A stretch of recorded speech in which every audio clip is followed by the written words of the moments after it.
Señoras y señores, entremos en materia. El candidato presidencial José Raúl Mulino, perdón, está en el centro de las noticias por dos razones. Una, porque la Corte Suprema de Justicia admitió la demanda de inconstitucionalidad que fue interpuesta contra la resolución del Tribunal Electoral que ha dado paso a que el señor abogado Mulino sea candidato presidencial. Esa por una parte. Mulino es noticia por otra razón también, perdón, él es candidato por RM y el partido Alianza. Ayer el diario La Prensa publicó una encuesta que es de su propiedad, que ubica a Mulino como el candidato número uno en las preferencias de el resto de los aspirantes a la presidencia, con un 26%. Él antes había obtenido un 5,7%. Estamos hablando de 20 puntos que ascendió Molino. Eso es un rocket, eso es una subida casi a nivel espacial, ¿no? Me gustaría escuchar la opinión de Eduardo Linjuen y de Rubén acerca de esto ocurrido con el señor Mulino. Refiero a este repunte y liderazgo que les hago una diferencia a propósito. El que está de número dos, o los que están de número dos en esta encuesta son tres Sí. candidatos. Está Ricardo Lombana con 10,8, está Martín Torrijos empatado con él y también está el candidato Rómulo Rux, que tiene un 10,2%, de 10,8 a 10,2, un empate técnico. Eduardo, esa subida, ese incremento, esa disparada de Mulino, ¿cómo lo interpreta usted, y Rubén? Varias cosas. Todavía había siempre una duda, incluso todos los analistas, de el endoso de Ricardo Martinelli o la salida de Ricardo Martinelli de la carrera, que era un hecho inminente, ¿a quién iba a favorecer? O sea, todo el mundo, bueno, esos votos de Martinelli, ¿para dónde se van? Ciertamente, cuando se hizo la encuesta anterior, que fue sorpresa también, porque marcaba de primero Zulay Rodríguez, así como usted dice, Molino sube como Rocket, la caída de Zulay también es como Rocket, pero A la hacia la inversa. tierra, ¿no? A la Ajá. inversa, por efecto de gravedad. Entonces, en el momento de la medición de la encuesta, eso es lo que influye mucho.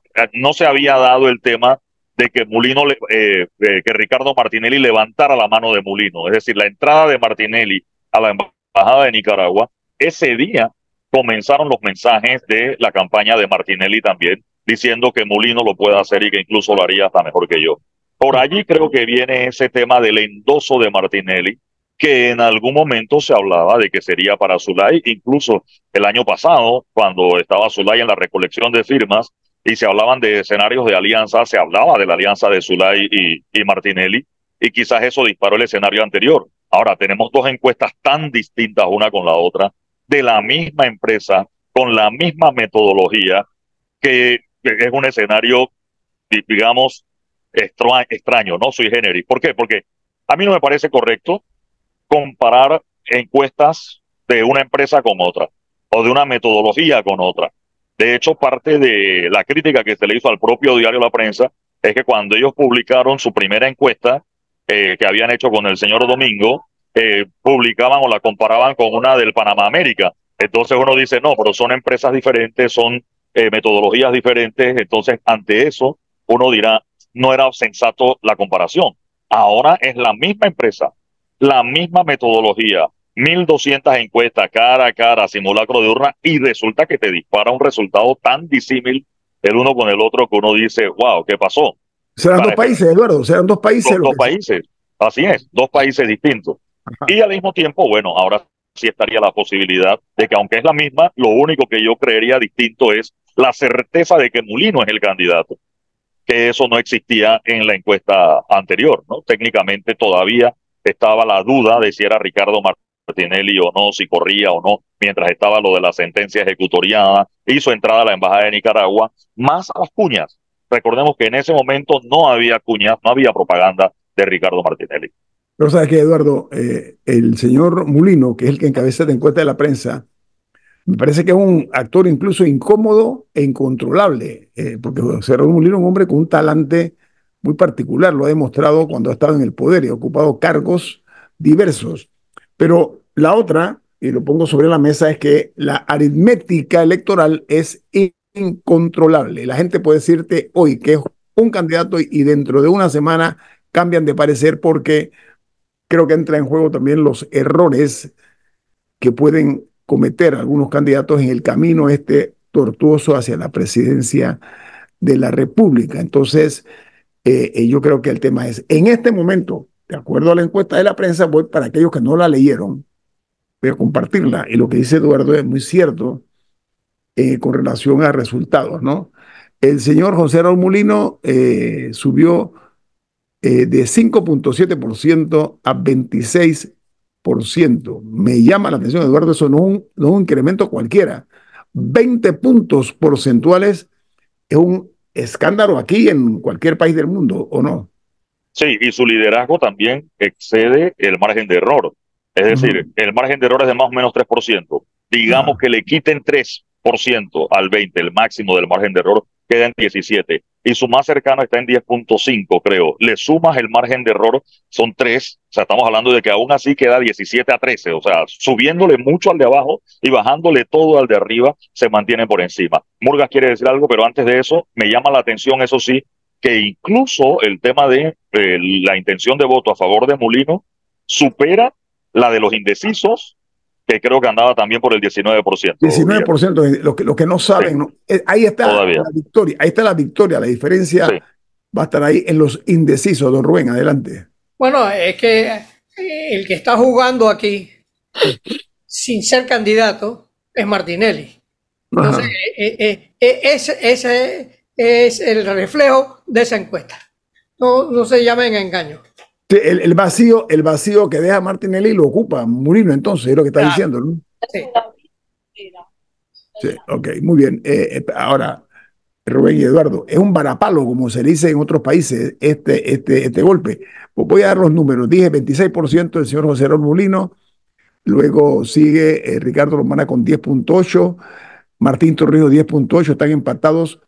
Rómulo Ruz con de 10,2. Eso se llama un triple empate técnico, ¿no?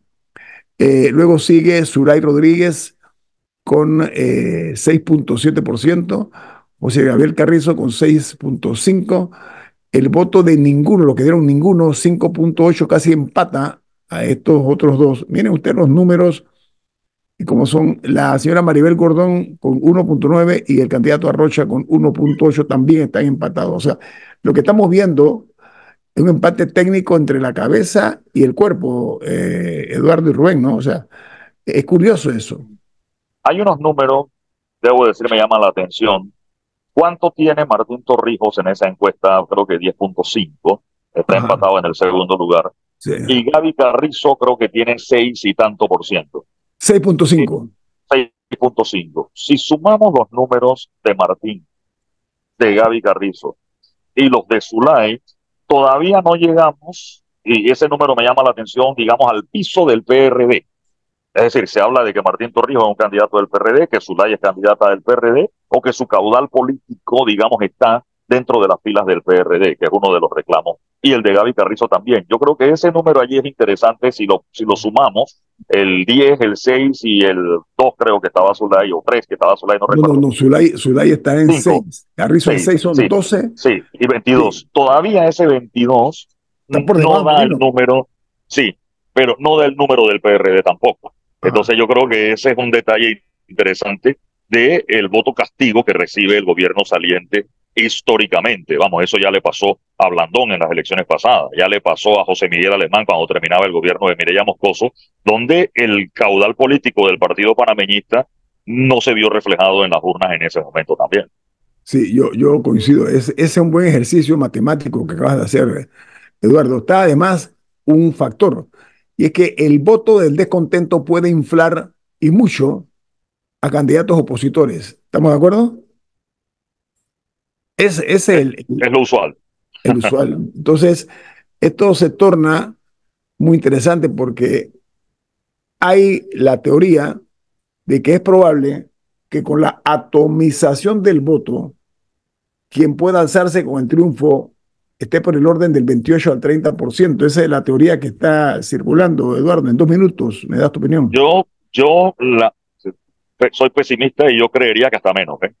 Menos. A mí no me sorprendería que el triunfo sea con un 25%. O Ajá. sea, 28 a 30 es todavía generoso. El caso de Ernesto Pérez Valladares, y Laurentino Cortizo, 33%.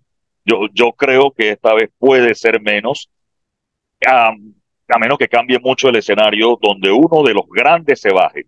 Es decir, si se baja uno de los que está de último ahorita, no va a cambiar tanto el escenario. A menos que se baje uno de los grandes, estoy hablando de los cuatro primeros que están allí, y que se baje declinando en favor de otro. Porque si se baja y ya, y no endosa su voto a ningún otro candidato, se va a repartir de cualquier manera. Pero fíjate que en esos casos vuelve a pasar lo que pasó en ocasiones años anteriores. O sea, que el voto se difumina, el voto se atomiza y toma diferentes rumbos. No, generalmente no toma el camino de un solo candidato. Es el riesgo que hay. Esta política está en una condición muy sui generis, ¿no? Porque esta, ¿cómo se llama? Hípica, atropellada. No sé, hay un término hípico que no lo... Como Sí, esa arremetida de la recta final, ¿no? arremetida recta final, todavía no final, pero ya en medio de la carrera, este ascenso a 20 puntos del candidato Mulino, un hombre que incluso había dudas razonables si podría o no despegar.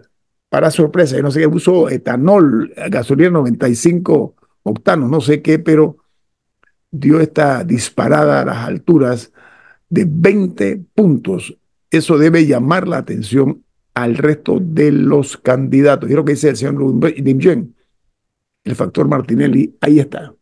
Ahí se nota. La duda era hacia dónde va a caminar o a correr o a dirigirse el caudal político del señor Martinelli. Bueno, aparentemente por este resultado de la encuesta de la prensa tomaron la decisión de respaldar al candidato José Raúl Mulino del partido, precisamente RM, en alianza con el partido de Alianza, ¿no? Así que vamos al corte comercial. Esto es En Perspectiva, un programa para la gente inteligente como usted. Amigos, en el tema de los números en la política y de lo que está ocurriendo, por supuesto que la política no es lineal, hay que entender eso. El que lo vea desde el punto de vista lineal, lo más probable es que va rumbo al error. Aquí la situación se presenta con un candidato como José Raúl Mulino, que era candidato a la vicepresidencia con el señor Martinelli. Lo que ha ocurrido es que está, bueno, liderando las encuestas, bueno, las encuestas de la prensa, con un 26%. Con eso se gana la presidencia de la República, un país como este, con 8 candidatos o con 7 candidatos, sin la menor duda. Pero hay otro factor que es que los que dijeron no sé fueron 19.6%. No están decididos, no saben por quién van a votar y allí puede estar realmente el triunfo de uno o de otros. Don Rubén. Bueno, lo primero que hay que entender es que Martinelli está jugando en estas encuestas sin ser candidato. Sí, sí, ya lo dijiste. Ajá. Sí. Entonces, eso es lo que está alterando los resultados de las encuestas. Porque sin ser candidato, él está, en el fondo está corriendo a través de Mulino, Mulino como persona y como político, es un político bastante tranquilo, pero sin embargo está recogiendo votos que son los votos de Martinelli. Okay. Yo estoy observando, nosotros no somos jugadores, somos espectadores, pero que analizamos la realidad de lo que está ocurriendo en el país. Me preocupa que la campaña presente está volcada no sobre las virtudes de los candidatos, sino sobre los defectos de los candidatos, Eduardo, y eso es muy peligroso, ¿no? Sí, aquí todas las campañas, o sea, cada candidato no solo enfrenta y tiene que buscar sus virtudes, sino que los 7 candidatos restantes, o los 7 candidatos no, los simpatizantes de los 7 candidatos restantes están expresando su animadversión.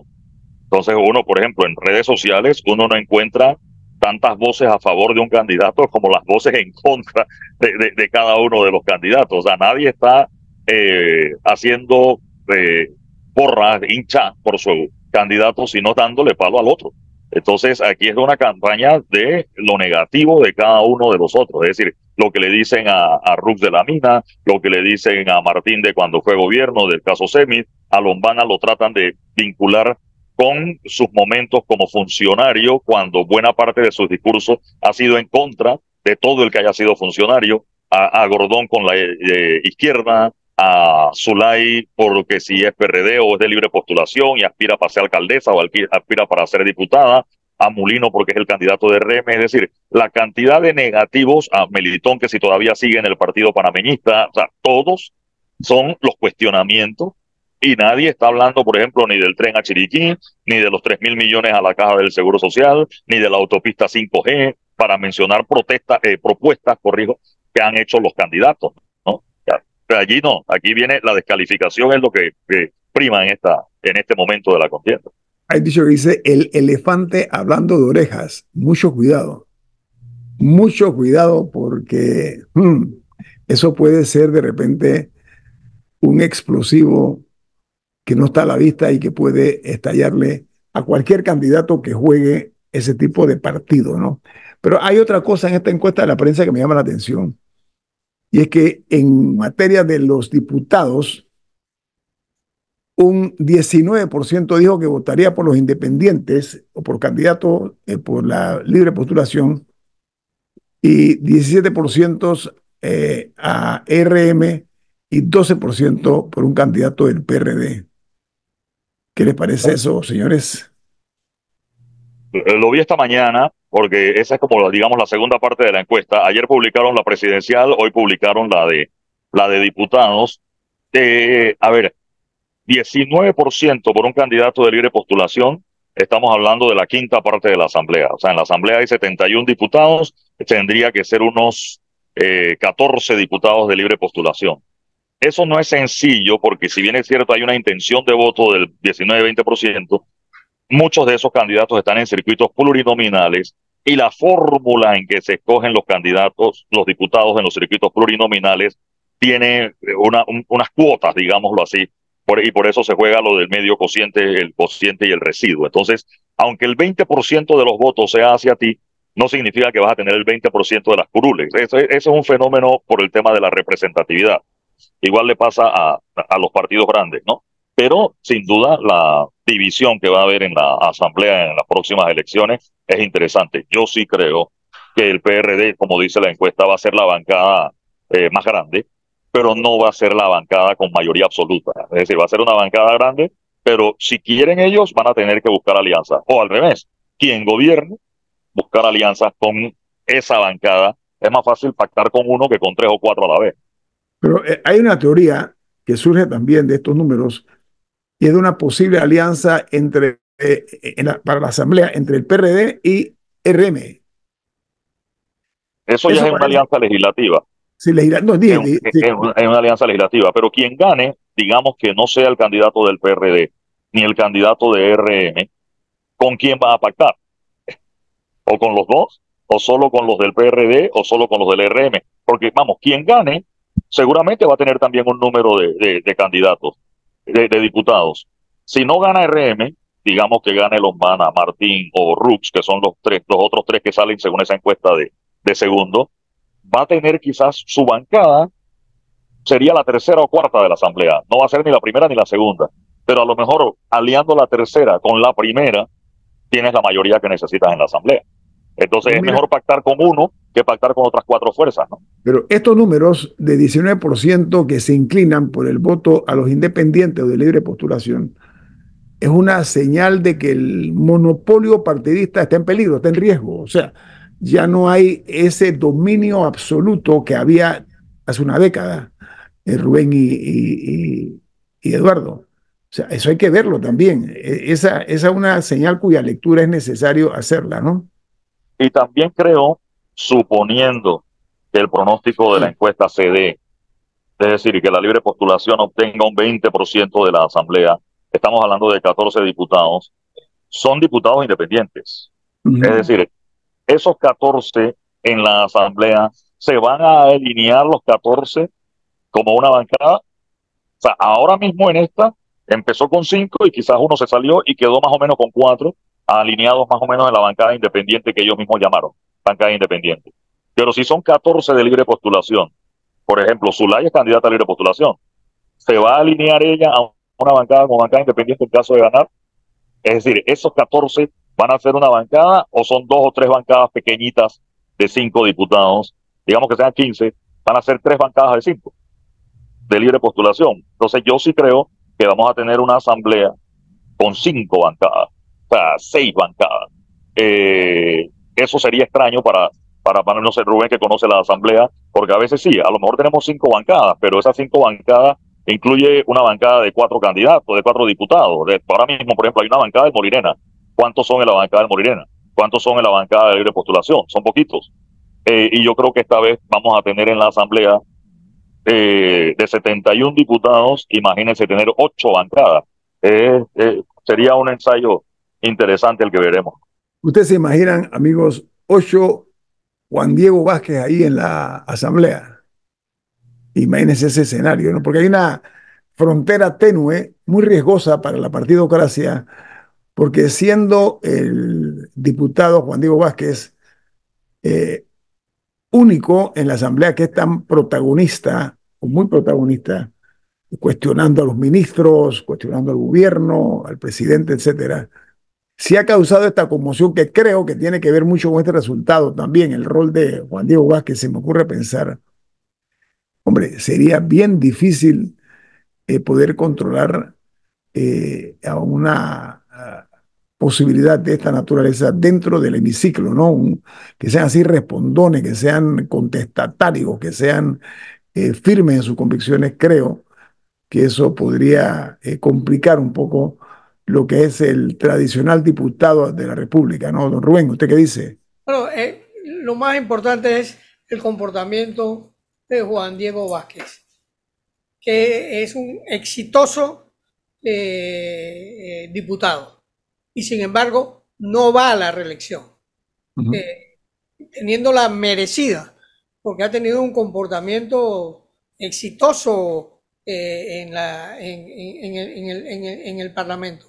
Pero él no va a la reelección teniéndola merecida, porque ha sido un buen diputado. Entonces, todas estas cosas las tenemos que observar, porque hay gente que se cuida. Y Juan Diego Vázquez empezó como diputado juvenil, que una vez se hizo un experimento de la Asamblea Juvenil y salió. Entonces, después vuelve como diputado y ahora que ha sido un buen diputado, él anuncia que no va a la reelección. Entonces, son cosas que están ocurriendo en la Asamblea y que hay que observar. Eduardo. No solo merecida, Rubén, merecida y electoralmente garantizada.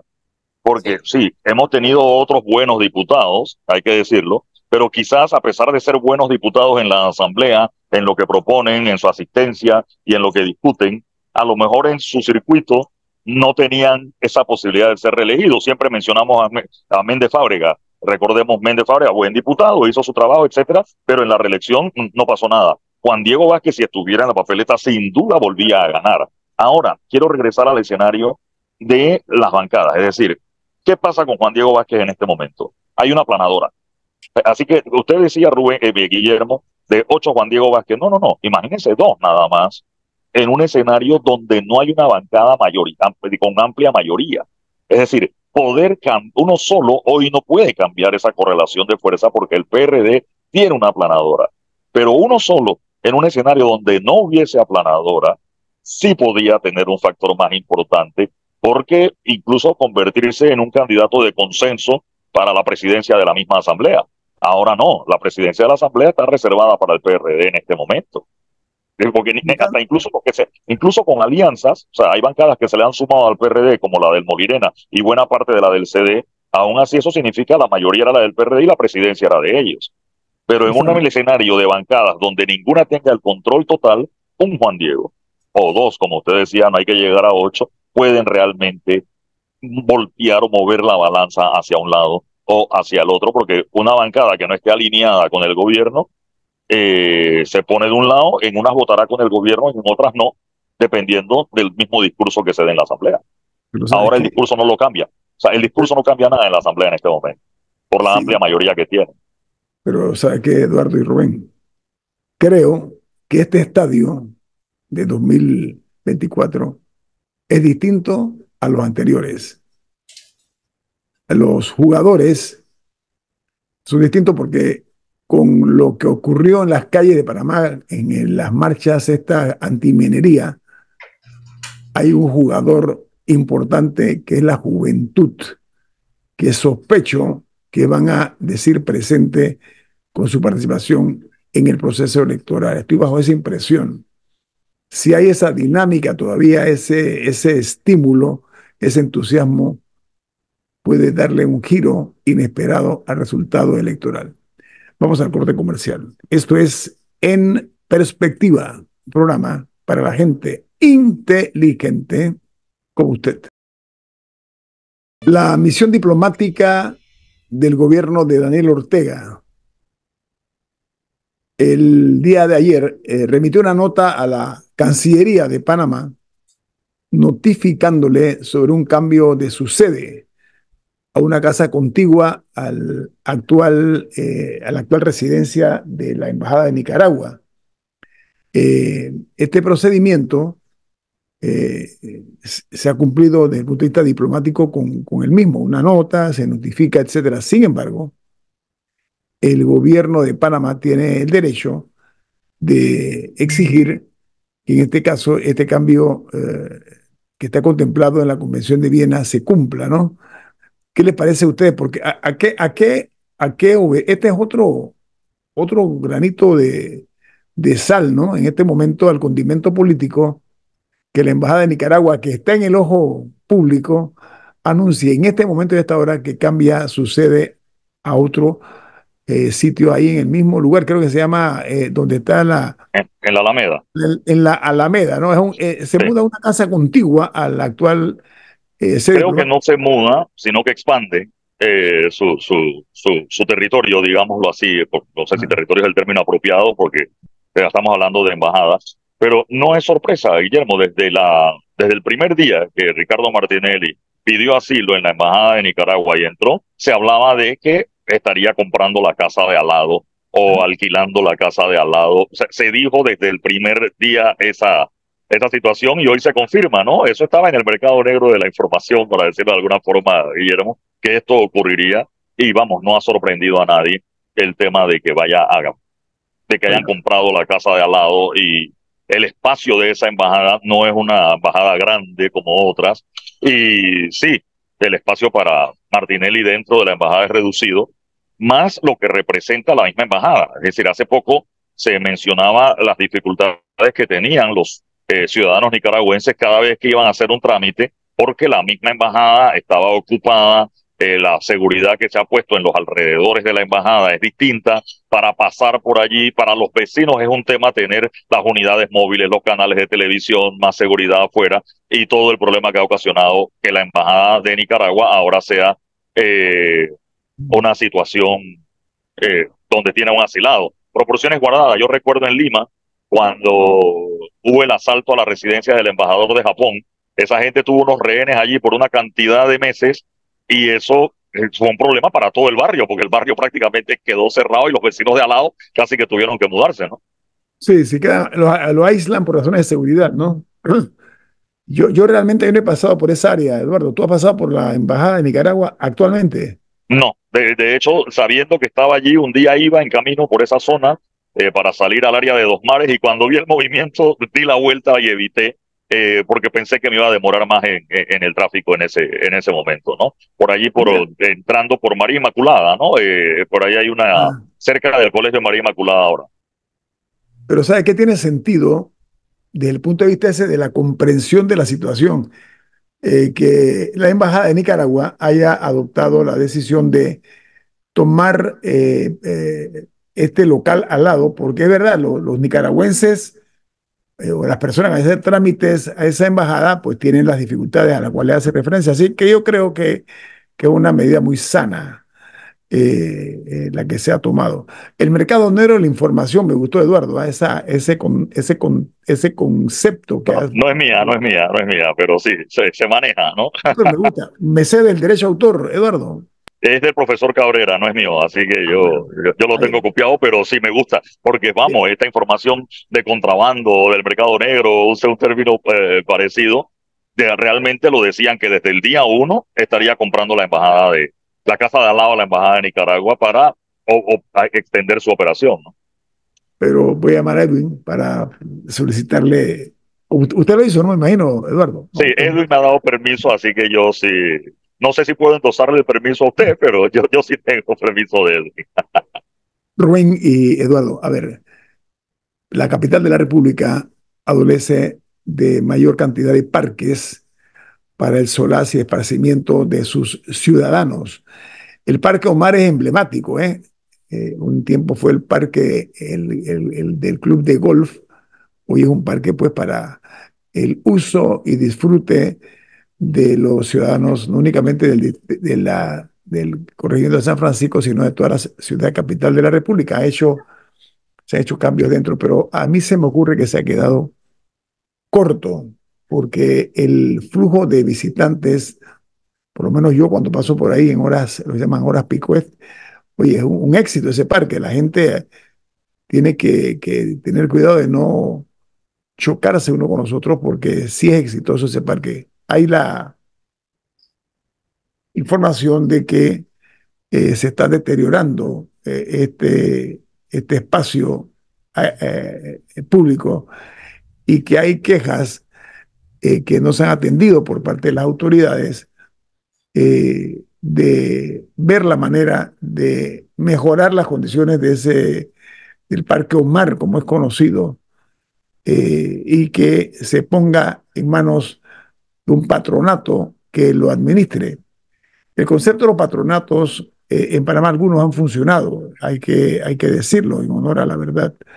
Y yo creo que no es mala idea considerar eso porque, ¿saben qué? Los beneficios que la ciudadanía espera recibir de un área abierta como el Parque Omar, se me ocurre pensar que si bien es cierto que se ha mantenido, hombre, no únicamente se necesitan más, sino que tenemos esa mala costumbre, la manía de que las cosas se hacen nuevas, ¿no? Bueno, hay que buscar la forma de ver cómo el Parque Omar es más funcional dentro del espacio físico, una ciudad que ha crecido exponencialmente. Eduardo, ¿tú cómo ves el tema este del Parque Omar? Yo no Eh, entiendo mucho por qué desde el primer momento se le asignó al despacho de la primera dama. ajá. Y todavía no entiendo por qué el Parque Omar ¿En qué forma gobierno fue parte que no, del despacho. en qué gobierno fue eso, Eduardo, que no A ver, recuerdo? no tengo certeza, pero estoy casi seguro que Era desde en Ernesto Alemania. Pérez Ah, Valladares, ok. por eso te digo, no sé si con Endara, pero en la época de Pérez Valladares ya era parte del despacho de la primera dama, tanto así que la vigilancia está a cargo del SPI, que es un ente adscrito al Ministerio de la Presidencia. Entonces, claro, porque es del despacho de la primera dama y uno entenderá eso, quedó allí. Cuando los parques debieran ser presentados por las alcaldías, ¿no? Aquí en Panamá hay un tema con eso. La cinta costera no pertenece a la alcaldía, la calzada de Amador, que son espacios públicos, tampoco pertenecen a la alcaldía, y este en particular por el despacho de la primera dama, y ha tenido sus altas y bajas. Recuerdo estuvo el tema, y lo conversé muchas veces con Mintoy Giro, que fue la administradora del parque en la administración de Martín Torrijos, porque también hay un tema de trazado de los edificios. En esa época empezaron a construirse varios edificios, estas mansiones que estaban allí fueron vendidas y se construyeron edificios, y cuando fueron a ver los planos, había casas cuyo terreno estaba realmente invadiendo el parque, y al revés, había lugares del parque donde el terreno o la línea estaba mal trazada y había parte de la propiedad privada dentro del parque, y el parque a su vez usando terrenos que eran propiedad privada. Entonces había todo un tema del trazado allí y que entiendo se hicieron algunas correcciones. Pero ese tema allí es realmente, hubo dos coincidencias también. Por ejemplo, el doctor Pérez Valladares y Mireya Moscoso, la casa de Mireya Moscoso colinda con el Parque Omar. Entonces, por un tema de seguridad, también tenía sentido que el SPI tuviera el control del Parque Omar porque la residencia de Mireya Moscoso tenía un buen pedazo. Y el doctor Pérez Valladares muy cerca, no colindante con el Parque Omar, pero sí muy cerca. Entonces, el parque ha tenido sus altas y bajas. Ahora he escuchado algunas quejas, no sé cómo es la comercialización. En las rutas de trotar dentro del parque hay algunos mupis, eso que le llaman bañas. Sé que hay unas concesiones dentro del parque, hay unos kioscos que venden estas bebidas energizantes para los que hacen ejercicios. Sé que se alquila la casa club, sé que se alquila la pista de patinaje o domo que le llaman para hacer otros eventos, pero a veces se descuida el parque, ¿no? A veces el monte está alto, a veces las luminarias no están funcionando, y eso es lo que han provocado que hoy algunas personas pidan esto del patronato. Pero mira, por años estamos nosotros o hemos estado marchando a contrapelo del sentido común. ¿Qué tiene que ver el despacho de la primera dama con un parque de la capital, el principal parque de la capital de la República? O sea, me parece una incongruencia absoluta. No sé, Rubén y Eduardo, si ustedes la ven igual que yo. En eso debo confesar que soy muy exigente. O sea, Bueno, eso a mí ah, Guillermo, lo primero es que sepamos las medidas que tiene el parque. El Parque Omar tiene 64 hectáreas. 64 hectáreas y ese fue un problema porque ya había planes para descuartizar esas hectáreas.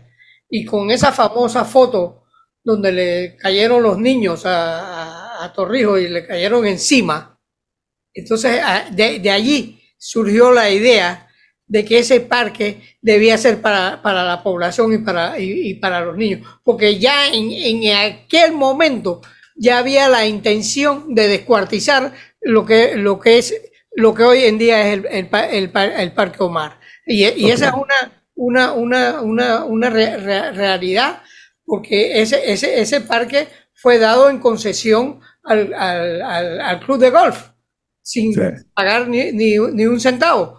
Y le retornó al Estado, y lo mejor que ha hecho el Estado es mantener el globo de terreno en una forma como lo